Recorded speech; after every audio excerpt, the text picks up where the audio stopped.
Welcome back to ABC24 This Week. Memphis City Councilman J.B. Smiley came very close to running the Democratic nomination for governor, statewide office, 1,500 votes I think it was when he tried that a couple of years ago. But now he thinks he might want to try a run for U.S. Senate.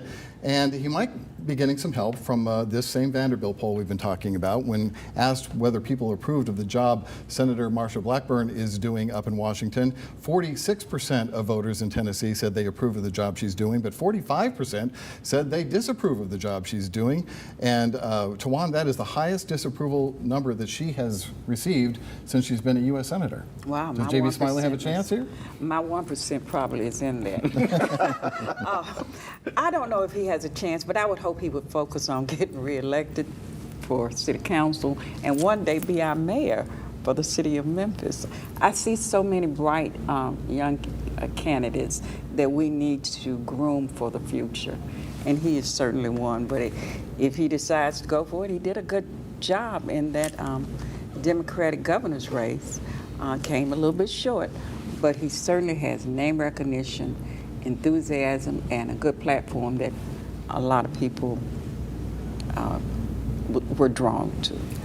Considering everything how much water is under the bridge since Harold Ford Jr. ran for U.S. Senate and came close, within 50,000 votes, I think it was. I don't know how much, considering how much more divided we are as a state, I don't know how J.B. Smiley wins a statewide race. No, I don't either. Realism is going to have to set in here. But I say again, Richard, we are at a crucial stage in the state of Tennessee politically, because you have a growing number of Tennesseans who are getting disenchanted with what the status quo republicanism is all about right now. And that played out with the expulsion of the two Justins. That same poll said it was a majority of them said that should never have happened. So I see, to use the old Star Wars slogan, I see a tremor in the force here. Ooh, wow. And not that J.B. Smiley is going to win anything in next year, but the winds of change are beginning to percolate here, and the Republicans better pay attention to it. So let's talk about City Councilwoman Michaeline Easter Thomas. Sam, you had a story about her this week. She has taken a new position with Memphis River Parks Partnership. Doesn't roll off the tongue very well, but they're wondering if that's not a conflict. And as you looked at the actual charter, there's a reason to make that case.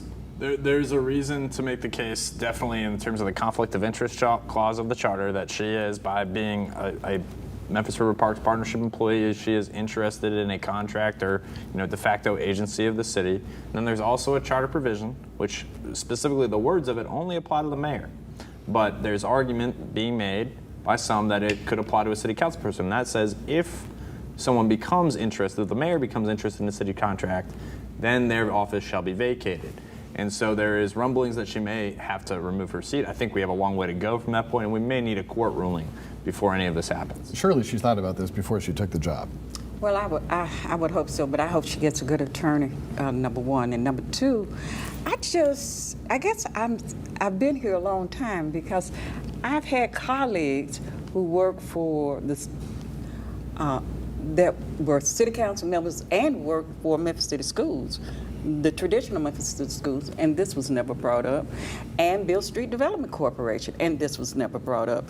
And there is a term called a Chinese wall.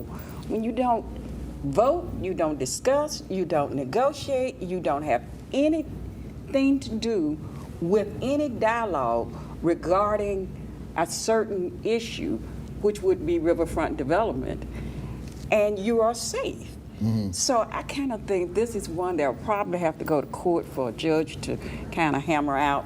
But we need to be careful about selective charter got you moments. Okay, I only got 20 seconds. No, I agree with what both of them said here.